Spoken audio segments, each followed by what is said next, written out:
You've got it good, don't you? Your work is to look at expensive clothes and dine at fancy restaurants. I'm so jealous. Ever since we got married, my husband, Mike, hasn't been able to keep a job.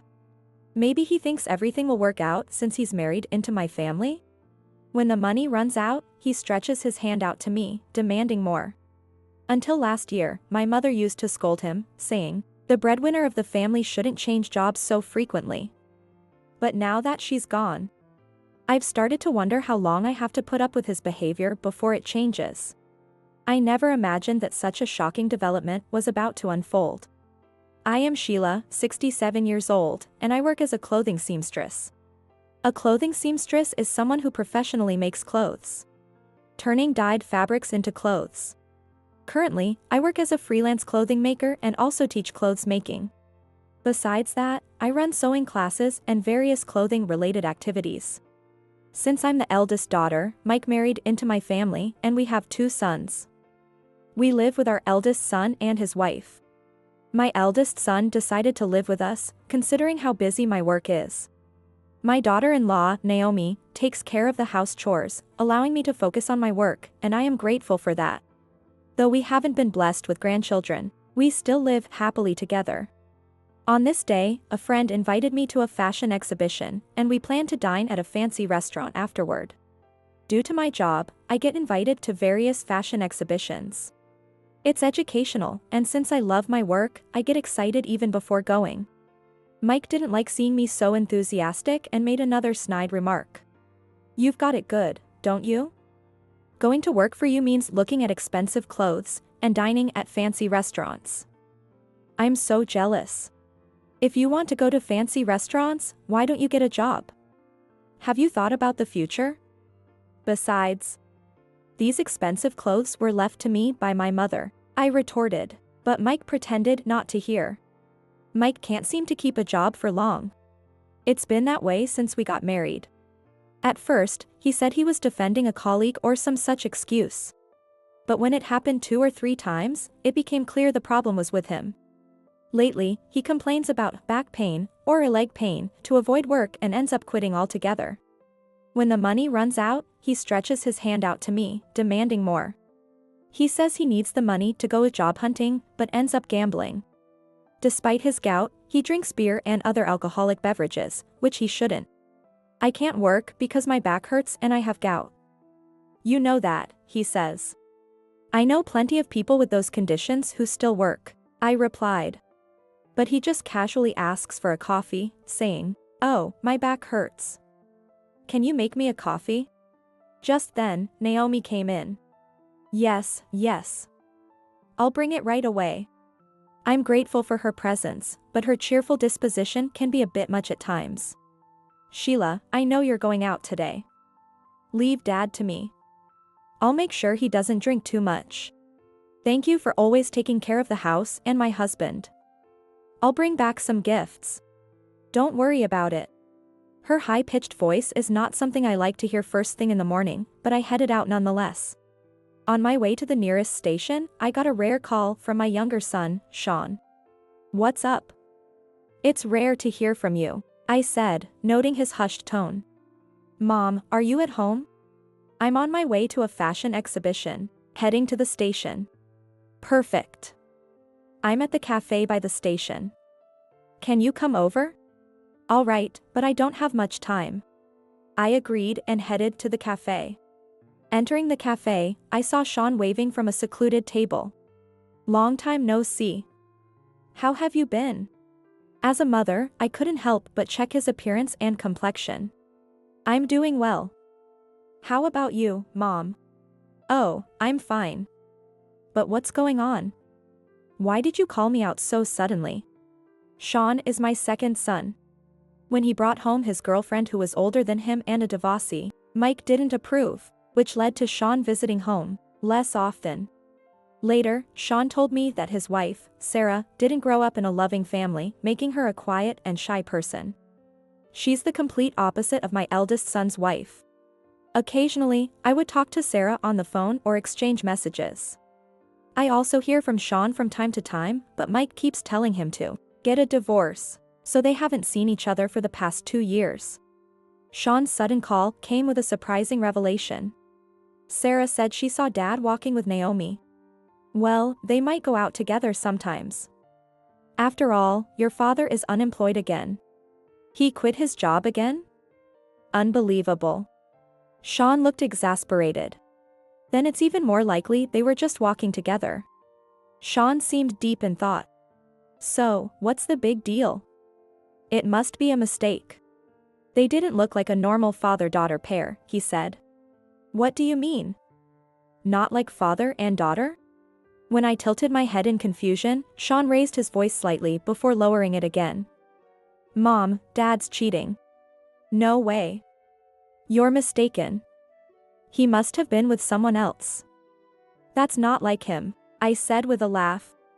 But the timing of the exhibition was approaching, so I left the cafe and headed to the station. Despite brushing off Sean's words, I couldn't help but feel a bit unsettled. Mike isn't particularly suave or a bad boy type. He's not bald or overweight, but at the fashion exhibition, I was apparently distracted. Even my friend noticed and asked, "What is wrong with you?" So, after the exhibition, I skipped the fancy restaurant and headed home. I'm home. The house was eerily quiet. Thinking they might be out, I was surprised when Mike and Naomi returned, laughing together. When they saw me, they quickly distanced themselves. Oh, I thought you were having dinner at a fancy restaurant? Mike asked suspiciously. Naomi, in her usual high-pitched tone, asked, Are you feeling all right? Yeah, just a bit. But where were you two? They exchanged a quick glance. Well, Naomi said she'd never gambled before, so I thought it'd be educational. She hit the jackpot, so we went out to eat. Mike explained quickly. Naomi, was it really your first time gambling? You won so big. It's true. You must have chosen a lucky place, she said, laughing. At that moment, Mark, Naomi's husband, walked in, having overheard the conversation. Don't teach Naomi bad habits, Dad. What if she becomes addicted to gambling, he scolded. Sorry. We won't go again. Naomi apologized, but Mark was clearly upset. Mark is serious and doesn't gamble or smoke. He drinks only a little, making his choice to marry Naomi a mystery. Maybe it's because Naomi is beautiful? Well, that's not important. Here, Mark. I bought some Michelin-starred sweets for dinner. You're so boring and serious, Mike said, handing over a small box while stumbling slightly from the alcohol. Mark offered to share, but I couldn't bring myself to eat, thinking about Sean's words. Mark also worried if I was really feeling unwell. A few days later, I was searching for clothes that was a keepsake from my mother. I realized that one of my clothes was missing and couldn't be found anywhere. It was one of my favorites, and I really wanted to wear it out, but I couldn't find it anywhere. As I searched everywhere, Mike said, What are you doing? It's so noisy. So, I asked him, Do you know anything about this patterned clothes? That was my mother's keepsake? But he replied indifferently, All the clothes you have look the same to me, and showed no interest. That day, Mark, who had the day off, said, Grandma's clothes, and helped me search, but we couldn't find it. Mark was very close to my mother. When she passed away, I knew he felt lonely and heartbroken. He was very attached to his grandmother. I couldn't understand where it could have gone, but since I was short on time, I decided to go out wearing different clothes. My mother passed away last year due to illness, but she used to work in sewing classes. My father died in an accident when I was in high school. Despite working, my mother sent me to a fashion design school. She left behind many clothes because of her work. She had many students who admired her, and I am proud of my mother. Seeing her dedication, I wanted to work in the clothing industry too. I hope to pass this work on to Naomi, but lately, people have lost interest in this, and Naomi seems uninterested. My grandmother's clothes were made with great care. I work with pride, believing that I must honor and cherish what my mother held dear. However, Mike has never shown any interest since before we got married. We met through a friend, so it was like an arranged marriage. My mother seemed to see through his laziness. I often complained about him, and she would defend me, But now I wonder if he was the right person to marry against her objections. One day, Mike was about to go out, saying, "I am looking for a job," carrying a bag. I asked suspiciously what was in the bag. His behavior was odd, and he only said, "It's none of your business." When I forcibly took the bag, I found my mother's missing clothes inside. I was shocked and shouted, "What is the meaning of this? What were you planning to do with these?" He shamelessly replied, "You have lots of them. What's wrong with selling one for money?" I was exasperated and could only sigh. "These are my mother's precious keepsakes. I won't sell it," I said, taking it back. He seemed to want to say something, but I quickly put them in the chest of drawers. To me, these are treasures, but to him, they are just things to sell for money. It made me deeply sad. I realized I couldn't trust him at all. I might want to put a lock on it. I decided to tell Mark what happened. He said, "It's a good idea to put a lock on the drawer. I know a furniture store that can do it."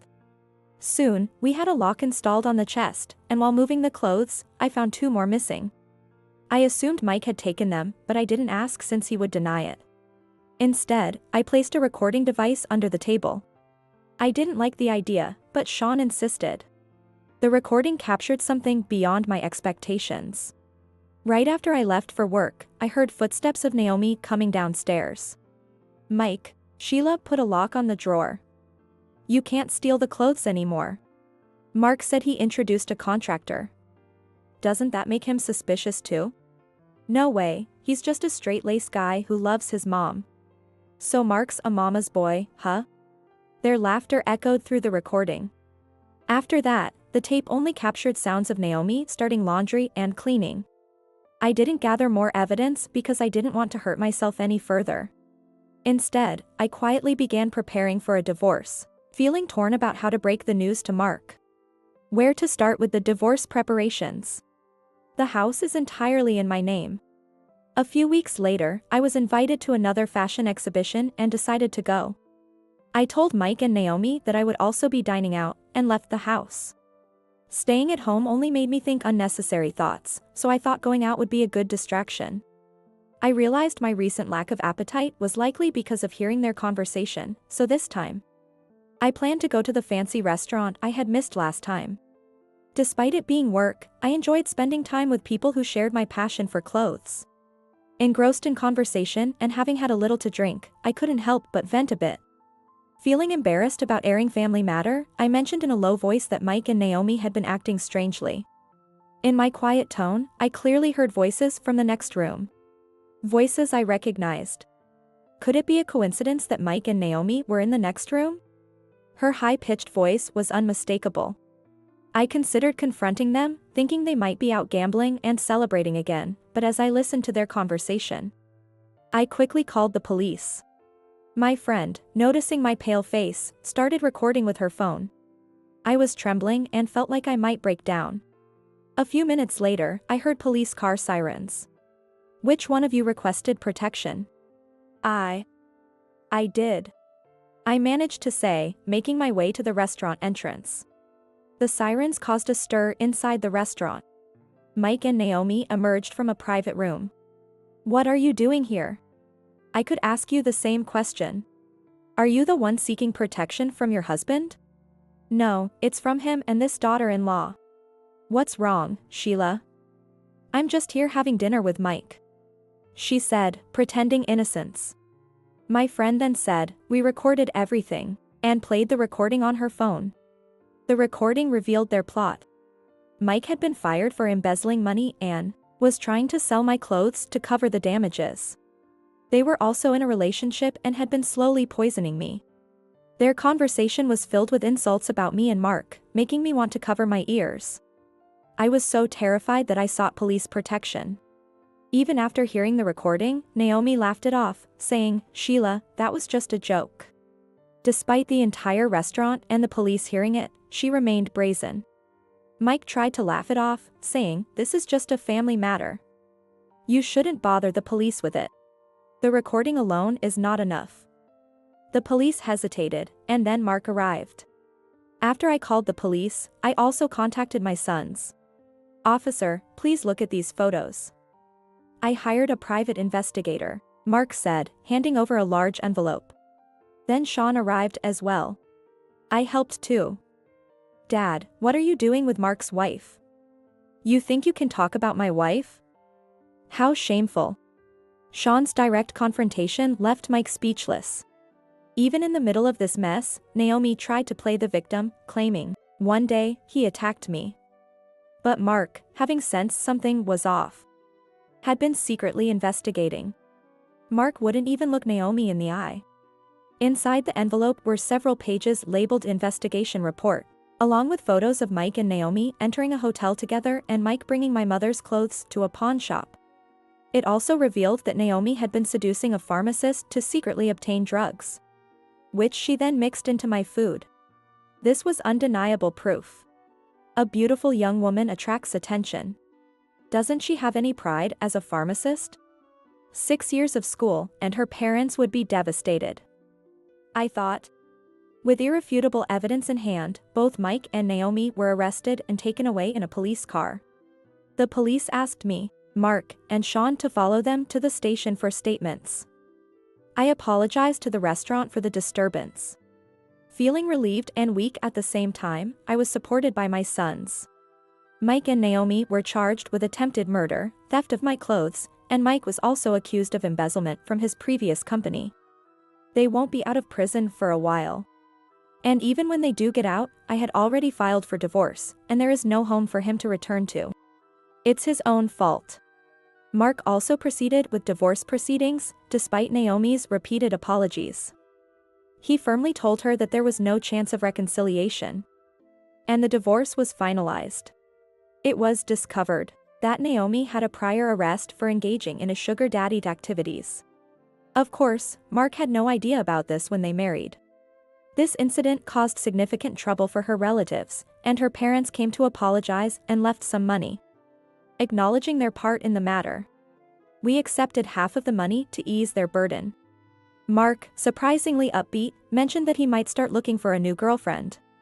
There are many good women among my students, and once things settle down, I plan to introduce him to someone, but he is such a serious son. Sean, who couldn't visit often before, now comes with Sarah more frequently, showing concern for me. Moreover, Sarah is 5 months pregnant. The stability period is approaching.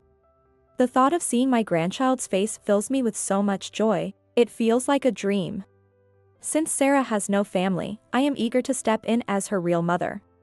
We have a room available and are considering living together. Sarah, as it turns out, has a strong interest in sewing, and when I had her try once, she showed an innate talent, despite claiming it was her first time. I secretly hope to train her as my beloved disciple after the baby is born. I feel we can get along personally as well. However, I worry about Mike getting out of prison while we're still alive. If that happens, I plan to sell this house and move to an apartment where we can live at a safe distance. Although I intend to stay in this house filled with my mother's memories for a while longer. I may not have been blessed with a good husband, but I can say I've been blessed with good sons. I'm also grateful to my friend who cleverly recorded Mike and Naomi's plot. She's still a pillar of support, and we're planning a spa trip together. The clothes, which the police had kept as evidence, has been returned from the pawn shop. I feel like my mother was protecting me. From now on, I want to focus on being happy and take care of myself.